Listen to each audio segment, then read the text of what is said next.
Hello, good morning. This is Teacher Timmy for Module 5, Values Education, Grade 7. Matatag curriculum. Title of the lesson for today, Pagtitipid at Pag-iimpok bilang sariling pangangasiwa sa mga biyaya ng Diyos. Yan. So, kamusta naman yung mga future millionaires dyan? Kamusta ang baon natin? O baka naman, kamusta ang gastos natin ngayon? Sino dito yung excited na magkaroon ng sariling pera at makabili ng gusto niya? Taas kamay. Yan. Sino naman dito yung mga pakiramdam niya, parang dumaan lang ang pera sa kamay niya. Tapos, bigla na lang naglaho. Medyo, magician. So, for the first activity, let's term it, pera, saan ka galing, saan ka pupunta. Parang traveler yung pera. Saan galing to saan pupunta. So, okay, let's play a quick game. Isipin ninyo, kunwari meron kayong baon. 100 pesos sa isang araw. O hindi kunwari, siguro marami sa inyo 100 pesos ang baon ngayon, no? Saan nyo kaya gagastusin yon? Ilang porsyento, ilang percent ng 100 pesos na yan ang mapupunta sa, yan, pakisulat natin sa ating mga notebook, pagkain or merienda, kunwari milk tea, street food, bumili ka sa kantin ng turon, ganyan. Tapos pamasahe, kung nagko-commute ka sa tricycle, magkano na bang pamasahe ng tricycle ngayon? Papunta at pabalik. Tapos, load, kailangan mo ng data. Kunwari, ginagamit mo sa Grow a Garden, mobile games, social media, or sa GC ng mga subjects, katulad ng ValEd, para ma-check kung may silen si Teacher Timmy sa GC natin na outline. Or, ikaw naman yung nanlilibre sa friends. Yan. Savings, kung meron man. So, ibang mga bagay, ibang mga gusto, like, siguro mahilig ka mag-ipon for online shopping, i-add to cart mo, whatever things that you'd like to buy. So, after that, pansinin nyo, karamihan sa atin, napupunta agad sa gusto natin yung pera, hindi ba? O kaya sa pangangailangan agad. Kasi kunwari hindi ka nagbe-breakfast, pagpasok mo ng school, gutom ka kaagad, gusto mo agad mag-canteen, mag-go out ka kay teacher. Mami, I go to the toilet. Yun pala, diretso ka sa canteen. So, wala namang masama doon sa paghangad. Nagastusin mo yung pera mo kasi baon mo naman yan. Pero, may mas magandang paraan para masulit mo yung baon mo. Kasi alam nyo na, ang baon, sa ngayon, yung unang kita or income nyo. Kasi syempre, umaasa pa lang kayo sa mga magulang. Later on, kapag tapos na kayo sa pag-aaral at may mga sarili na kayong trabaho, then you can call it your own money kasi kinikita mo na yon. Kaya dito pa lang sa baon, dapat alam nyo na kung paano siya i-manage. So, yun talaga yung ating i-discuss for today, pagtitipid versus pag-iimpok. Ano nga ba ang pagkakaiba ng dalawang term na yon? Kasi minsan or kadalasan, nagagamit siya na parang magkapareho. Madalas na pagkakamalan na pareho ang ibig sabihin ng pagtitipid at pag-iimpok. Pero, mali ka dyan, magkapatid sila na parehong importante. Pero, may kanya-kanya silang mga role. For instance, ang pagtitipid is called the diskarte. Ito ay parang pagiging madiskarte sa pera mo. Ito yung ugali o paraan ng pagiging matalino sa paggamit ng pera at iba pang resources. When we say nagtitipid, hindi lang ito sa pera. Pwede rin nagtitipid sa tubig, nagtitipid sa kuryente, nagtitipid sa gamit sa school. Kaya nga pag may humihingi ng papel, medyo nagdadamot tayo, 'di ba? Kasi alam natin na nakalaan para sa atin 'yon. Hindi naman natin sinama sa budget natin yung mga kaklase natin para ipamigay natin lahat ng papel natin, hindi ba? So ang goal ng nagtitipid, bawasan ang gastos or konsumo, iwasan ang pagwaldas. Imbes na bumili kunwari ng soft drinks. Alam ko minsan sa kantin may nagbebenta ng soft drinks. Magbaon na lang ng tubig. Di ba kahit nga nagpaparefill kayo ng tubig, nagbabayad pa kayo. So, kung may tubig naman sa bahay, tapos may tumbler ka naman, mas maiging magbaon ng tubig. So, yun yung diskarte master, diskarte segment. Maglakad na lang papunta sa school kung malapit lang naman, imbes na mag-tricy. Magbaon ng homemade na snacks, imbes na bumili ng kantin. I appreciate one student, babae siya, grade 7, na unang araw ng school, nitong June, napansin ko nung recess time na, nakaupo lang siya. Sabi ko, hindi ka ba magme-merienda? Di ka ba lalabas? Puntang kantin, kasi buong klase na sa kantin na. Kaya nilabas niya yung kanyang baon mula sa kanyang bag at sabi niya, ma'am, nagbabaon po ako. Kasi nasanay daw siya ng elementary na pinapabaunan siya ni mama. So, very good. That's good. Actually, syempre si mama nyo, nag-grocery yan. Siguro every weekend, katulad ko din. Nag-grocery ako. So, yung mga anak ko na sa elementary, nagbabaon din sila. But, since nakaugalian na sa school nila ngayon na may mga nagbebenta-benta, ganun, may nabibili, so may canteen, parang nandun yung excitement bilang bata na gusto niya ma-experience kung paano bumili. So kahit mga pa-candy, mga pa-5, pa-jess, okay lang. So at least, onti na lang yung babauning pera, hindi na 100 pesos. 'Di ba? Kasi may baon na po silang merienda. Kapag may project, gagamitin yung available resources. You can do recycling. Ayan naman yung 3 R's, reduce, reuse, recycle. 'Di ba? Sa bahay, bago bumili ng bago. I remember yung mga anak ko nga, as an example, doon sa isang school nila dati, private school, we used to buy like materials every weekend kasi ang dami lang mga peta. But ito, napansin ko ngayong sa bagong school nila, hindi na masyado ang peta. And then, lahat ng mga nabili naming santambak na mga materials, like art materials, coloring materials and all, naip na sa bahay, sa kakapeta nila dun sa isang school. And ngayon, ginagamit na lang nila. So, no need to buy na, diba? So, less gastos din para sa parents. Sino dito ang may diskarte para makatipid sa baon? So, maglaan tayo ng konting oras, konting minuto, few students to share their diskarte tips. Yan. So, let's proceed to pag-iimpok. Ano naman ang pag-iimpok or let's say the future builder? Ito naman yung actual na pagtatabi o paglalaan ng pera para sa hinaharap. So, it's like planning for the future. Long-term plan, short-term plan, whatever it is na pinag-iipunan mo. So, yun yung pag-iimpok. Ito yung paglalagay ng pera sa piggy bank, sa alkansya, sa bangko, o sa iba pang investment. Big word, investment, no? But for you as high school students, siguro unti-unti, pwede natin i-open na yung mga mindset para sa mga investments. Magkaroon ng pondo para sa mga pangarap or para sa mga hindi inaasahang pangyayari. Sa aming mga adults, yung mga hindi inaasahang pangyayari, yung mga emergency, that's why when we save money, part of that should go to the emergency funds. So mamaya di-discuss din natin yan. Example, para sa high school students, kada linggo, may 50 pesos kang itatabi at ilalagay mo to sa alkansya or sa wallet or coin purse or saan man yan para sa dream na bagay. Pwede namang dream gadget kung gusto mong magka-phone ng mas upgraded at bago. Yan.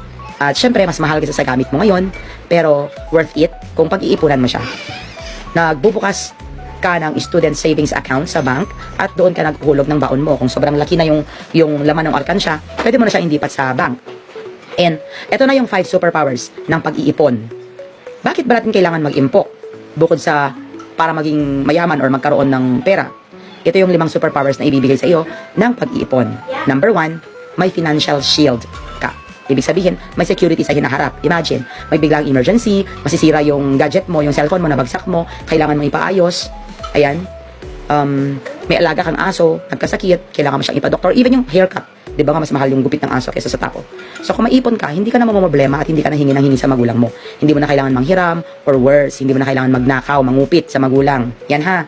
So alam nyo ba, ayon sa mga survey sa Pilipinas, marami pa rin sa atin, lalo na sa mga henerasyon ninyo, ang hindi masyadong pamilyar sa salitang budget, inflation, emergency fund, investment, and financial literacy. Kaya napakahalaga ng topic na ito para hindi kayo mahuli sa usaping pera pagtanda ninyo. Kasi mahirap yung habang tumatanda ka, hingi ka lang ng hingi sa magulang mo, hindi mo alam yung value ng pera, so gastos ka rin ng gastos, hindi ka marunong magtabi, then later on in your life, kapag ka-adult ka na, kung kailan mag-work ka na, hindi mo alam i-manage yung pera mo, mamamroblema ka, diba? So hindi pa rin sapat. Magkano man yung iniipon mo later on pag may trabaho ka na, hindi pa rin yun magiging sapat because hindi mo nga alam i-manage. So ano nakahawakan mo, gaano man siya kalaki o kaliit, nagagastos mo pa rin at kulang. Sabi nga sa Coke, kung hindi zero, sakto. Diba? So wala kang naiipon. Superpower number 2, disaster proof ka. Handa sa hindi inaasahang pangyayari. Kung may biglaang pangyayari, tulad ng bagyo, recently, nagkaroon ng bagyo, buti nga hindi tayo apektado. Nung nangyari ang pandemya, nobody expected that to happen. Diba? So, hindi nakapaghanda. Kaya nga, sa groceries nun, nagkaubusan yung mga stocks, yung mga food supplies, medicine, even masks, nagkaubusan. At syempre, law of supply and demand. Malalaman nyo yan pag nag-senior high na kayo or college, na pag marami ang demand, mas magmamahal ang mga commodities, goods and services. Kung may ipon ka, hindi ka mawawalan ng pag-asa. Kasi iisipin mo, may cushion ka. Kumbaga, may sandalan ka. Hindi ka basta-basta magugutom or magkakautang. Kasi ang Pilipino, hindi lang siguro Pilipino, kahit mga ibang lahi, but mostly Filipinos, yung mindset na hanggat may mauutangan ka, hanggat may mas-chat ka ng pre, kumusta? Mare, kumusta? Friend, kumusta? Besh, kumusta? Alam mo na susunod, pautang. Di ba? Kaya hindi nyo paramdam kasi mga estudyante pa lang kayo. Pero you ask your parents na minsan or kadalasan, ang kaibigan nila, para nagiging kaibigan nila kasi nauutangan nila. Ang mas malala dyan, yung pag nagigipit, sa Bombay kumakapit. O ibang usapan naman yan. Lalo kang malulubog. Kasi nga kaya tinawag na 5-6 yun. Kasi kung 5 ang hiniram mo, 6 ang kapalit. So mas malaki yung kapalit. Mas malaki yung interest. Kaya 5-6 ang tawag doon. Okay? So dapat alam niyo yan. Pansinin niyo si mama kung nanghihiram sa Bombay, pigilan niyo. Kasi mas malulubog kayo dyan. So kung titignan natin ang data sa Pilipinas, marami sa ating mga kababayan ang hirap magtabi ng pera para sa emergency. Naging malinaw ito, lalo na nung pandemya, kung saan marami nawalan ng trabaho o kita. Ang pagkakaroon ng emergency fund ay hindi lang para sa mayayaman. Kasi akala natin, pag may emergency fund, may savings, may nakatabi sa bank, or yun nga, may kaya. Isipin natin, oo, marami siyang pera yan kasi mayaman nga siya. 'Diba? So, ang emergency funds or savings, hindi lang para sa mayaman. Depende yan sa tao. Kasi may mga mayayaman din na waldas. Hindi nyo ba alam na yung mga mayayaman, marami din silang utang. 'Di ba?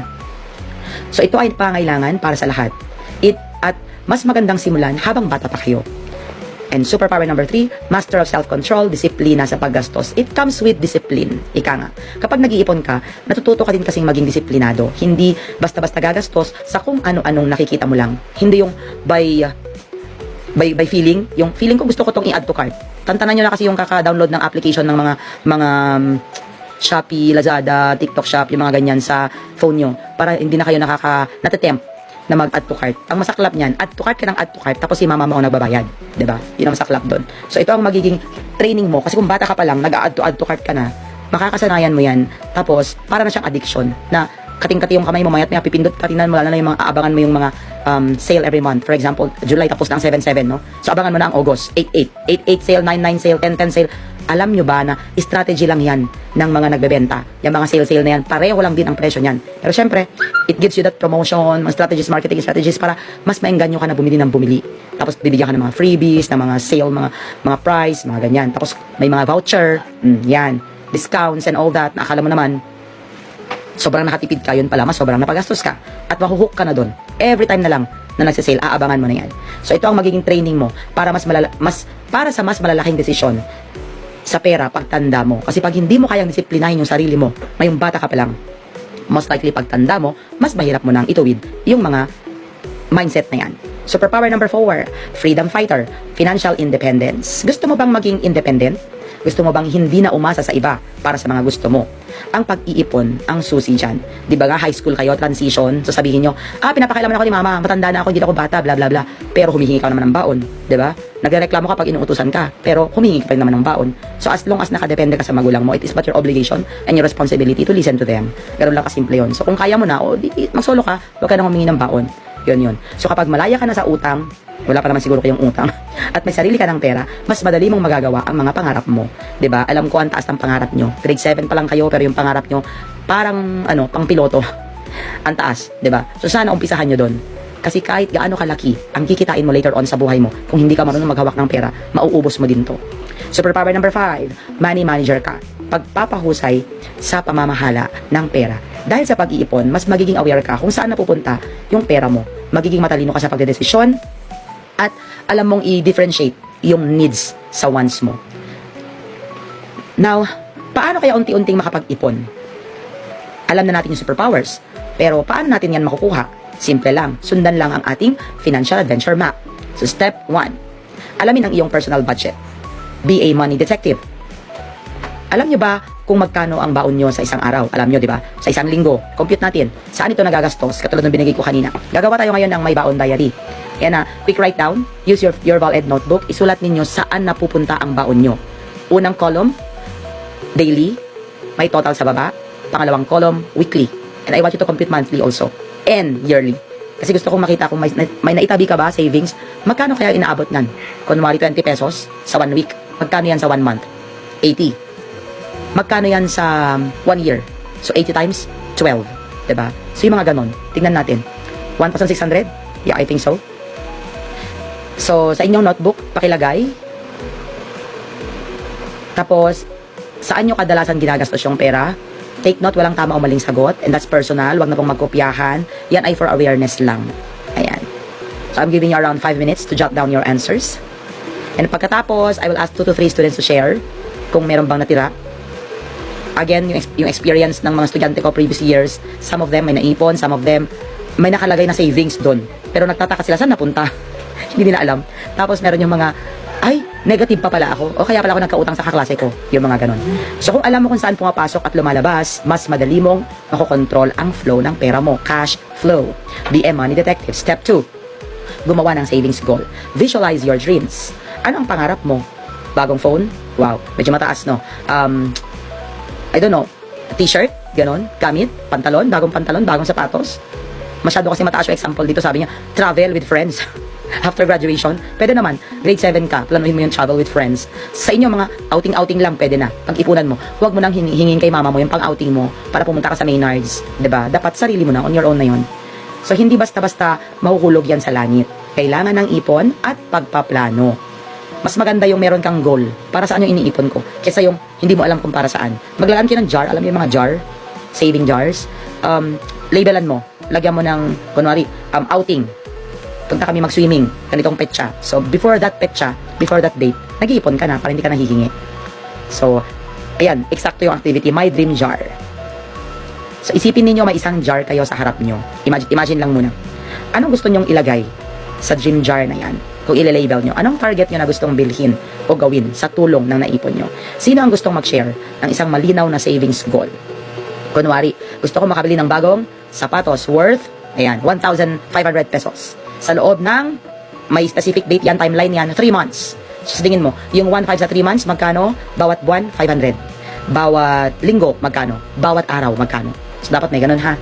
So, ang pagkakaroon ng malinaw na layunin, ang magbibigay sa iyo ng motivasyon para mag-ipon. Step 3. Subukan ang 70-20-10 rule, the pros secret formula. Paano nga ba nangyayari yun? Ito yung formula ng mga pros sa pagmamanage ng pera. Tignan natin yung baon example. Kung mag-aaral ka pa lang, estudyante ka, nakakakuha ka ng baon. Okay, 100 pesos. 70% para sa pangangailangan. Merienda, hindi mo pwedeng iwasan. Pamasahe, kung malayo, taga-kapatan ka, hindi pwedeng maglakad lang. Tapos, project materials, school supplies, hindi pwedeng nanghihingi ka lang sa katabi mo. Yan. 20% para sa ipon, ilagay mo yon sa dream jar mo. Then 10% para sa pagbibigay. Yan, pagtulong sa nangangailangan. Ito ay pagbabalik ng grasya sa Diyos at pagbabahagi ng blessing. So imagine mo yung estudyante ka pa lang, marunong ka na rin magtabi. So kunwari may collection para sa misa because we have our first Friday Mass every month. Pwede ka magbigay ng 10% doon sa baon mo, doon sa limos para sa misa. Ayan. So kung ang baon mo ay 50 kada araw, 70% ng 50 ay 35. Ilagay mo yan sa pangangailangan, yung 35 pesos. Tapos, yung pangalawa, ipon, 20%, 10 pesos. Then, 10% para sa pagbibigay, 5 pesos. So kung 100 yung baon, ano naman ang computation? Dodoblehin mo lang. So imagine, 10 pesos sa isang araw, 'di ba? Yung baon. I mean yung maiipon mo. So sa 20 school days, may 200 ka na. Sa 4 na buwan, may 800 ka na. O hindi ba ang laki na niyan? 10 pesos lang yun per day.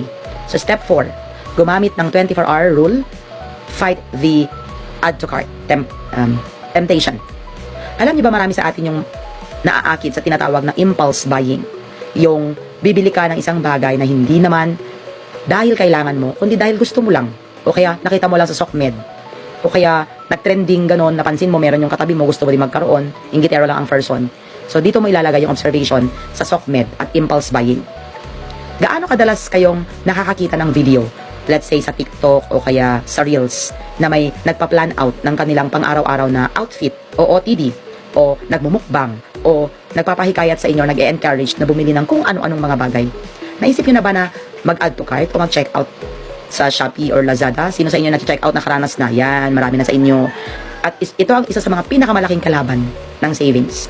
Mas madali tayong makabili online dahil sa one-click checkout, di ba? Tapos buy now, pay later, may mga ganong options na nagpapahirap sa pagpipigil sa sarili. Para labanan yan, gamitin ang 24-hour rule. Kung may gusto kang bilhin, lalo kung mahal, palipasin mo muna ng 1 day, 24 hours, bago mo tuloy ang bilhin. Para pag-isipan kung mabuti, pag-isipang mabuti kung kailangan mo ba talaga yan. O baka, face lang yan, o nakita mo lang yan sa TikTok. Ito yung tinatawag na delayed gratification, pagpapaliban ng kasiyahan. Kasi kadalasan, yung impulse buying is nakukuha sa emosyon. 'Di ba? So, feel mo, gusto mo na, check out mo na. So, ginagawa ko din yan actually. Yung, ang dami kong gusto i-click, pero iniisip ko yung amount, iniipon ko na sa utak ko, nagko-compute na, ay, mapapalibo ako. So, ang ginagawa ko, i-pending ko muna siya. Hayaan mo muna, wag mo muna siya i-check out. Palipasin mo ng mga few days. Ako, hindi lang 24-hour rule, few days. After few days, nakakalimutan ko na siya. Nawawala na lang siya sa isip ko. So, hindi mo pala siya kailangan, 'di ba? Gusto mo lang siya at that certain point of time. So, since hindi mo pala siya kailangan, hindi mo pala siya magagamit din agad-agad, ganun. Tapos tingnan niyo muna yung reviews. Hindi yung porke na-advertise, porke ang ganda ng pagkaka-picture. Syempre, ganyan yung mga yan. Pag in-advertise, magaganda ang picture. Lalo pag gumamit ng mga endorser, 'di ba? Akala mo naman babagay sa'yo. Hindi lahat na nakikita mo babagay sa'yo. Ha? Tingnan nyo rin. Hindi porke nakita mo crop top ang may suot si Ivana Alawi. Bibili ka din kasi akala mo babagay sa'yo. Tingnan mo. Bawal sa school yan. Ha? Bawal mag-crop top. Step 5. Magkaroon ng emergency fund. Your financial umbrella. So ito yung pinakamahalaga sa lahat, ang financial umbrella mo. Yung ipon mo para sa emergency, dapat wag galawin kahit anong mangyari. Maliban kung emergency. Yun ang purpose nun, di ba? Hindi yung may gusto kang emergency to, gusto kong bilhin. Hindi pwede. Iba yan sa ipon mo para sa pangarap mo. So, pag may jar ka na, ipon jar, lagyan mo ng label. So, ito yung ipon jar. Ito yung para sa gusto mong bilhin. At yung emergency fund. Iba yun. Bakit mahalaga to? Para hindi ka mangutang o magbenta ng mga importante mong gamit kapag may biglaang gastos. Kasi yan ang nangyayari. Kapag biglang nasira yung phone mo, kailangan sa klase, kung may emergency fund ka, hindi ka na mamumroblema. Ang challenge lang dito, peer pressure. Pero paano paano humindi nang hindi nakakasama ng loob? This is where peer pressure. Scenario time. Ganito siya. May 200 pesos ka sa wallet mo. Balak mong ilaan ang 100 sa ipon mo. Kasi nga, pinag-iisipan mo na yung pagkokolehyo. Wow, ang tagal nun ha, pagkokolehyo. Kasi nga, syempre, mahal ang tuition. So, 100 sa pangangailangan mo. Pero, biglang niyaya ka ng barkada mo na kumain sa labas. Mag-milk tea daw kayo after class. Sagot daw nila ang barkada meal. Pero ikaw na raw ang bahala sa milk tea mo, which is 120 pesos. At sa pamasahe mo na round trip, which is, 30 pesos? Or 40? Kung sasama ka, mauubos yung buo mong 200 pesos. Kasi imagine mo, 120 pas yung pamasahe, 'di ba? Plus baka may snacks ka pa na dagdag doon. Mawawala yung ipon mo. Ano ang pipiliin mo at bakit? Paano ba humindi sa friends na hindi naman nakakasama ng loob o hindi ka naman napapagaya sa paggastos kahit wala ka ng balak sumama? Kasi ako, for instance, I have friends, no? Then at times they would ask me na lalabas tayo, pwede labas tayo ng weekend or Friday, kasi nga Friday, di ba? But no, ako talaga yung tao na pag sinabi kong no, and then they won't mind it kasi sanay na silang marinig. Kasanayan. Alam mo, you stop pleasing other people, especially friends who ask you to go out just to spend more and more, and wala lang naman yung pinagkakagastusan. Tapos nakasama mo na sila sa school. Yung pinagkwentuhan nyo sa school, yun din naman yung pagkukwentuhan nyo sa labas, di ba? You are not missing out. Besides, pwede naman kayo mag-usap-usap online, mag-chat, mag-video call. Katulad dalawang maliliit na anak ko, pag uwi ng bahay, nakikipag-busy sa mga friends. Ganun. But you don't need to go out all the time with friends. At times, kung may extra ka, pwede naman, walang problema. Basta wag lang palagi. Kasi malaking gastos talaga yan. Ang pinakamasaklap dyan, kung ipapasubo mo yung friend mo, ikaw ang nagaya, tapos ipapalibre ka pala. Ouch. Diba? Wag ganon. So, facilitate. Ito na, think, pair, share, or small group discussion. So, yun. Paano makaiwas sa makahindi sa friends na nagyayaya without hurting their feelings. Yan. So, I'll give you time for that. Tandaan, pagiging responsable ang tawag dyan. Ang tunay na kaibigan ay maiintindihan ka. Ang pera bilang biyaya. Ito na. Next topic na tayo. Connected to that. Ang pera bilang biyaya. Maging mabuting katiwala. We are good stewards. Diba? Sabi nga, sa huli, gusto kong iwan sa inyo itong kaisipan. Kung itinuturing natin na biyaya ng Diyos ang bawat perang dumarating sa atin, gaano natin ito pinahahalagahan? Alam nyo, may maling kasabihan na iko-correct ko bilang teacher nyo. When they say money is the root of all evil, no, it's not money. It's the person who uses money in a bad way and who does not know how to earn money the proper way and how to save money the proper way also. So, nasa sa tao yan. Hindi po demonyo ang pera. Actually, ginagamit natin ang pera. It's just a tool. Gamit. It's a thing. Bagay. Bagay siya na ginagamit para in exchange to commodities, goods, and services. Pamalit in exchange of items or things that we need in life. So, importante po siya. Mahalaga po siya. Kailangan lang gamitin ng tama. Nilulustay ba natin ito o pinamamahalaan natin ito ng matalino para maging pagpapala din sa iba at para sa kinabukasan natin?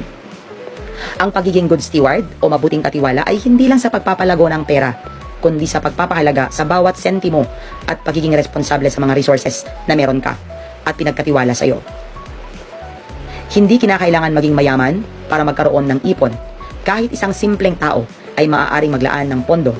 Simulan ito ng paunti-unti. So my challenge to you, simulan niyong i-apply ang kahit isa sa mga natutunan sa araw na to at simulan na yan bukas. Subukan ang 24-hour rule bago mag-add to cart. I-track ang baon for 1 week, maglista-lista, magtabi ng kahit 5 pesos lang kada araw sa alkansya. At tandaan, mayroon kang pangarap para sa iyong hinaharap. At ang pagtitipid at pag-iimpok ang tulay patungo dyan.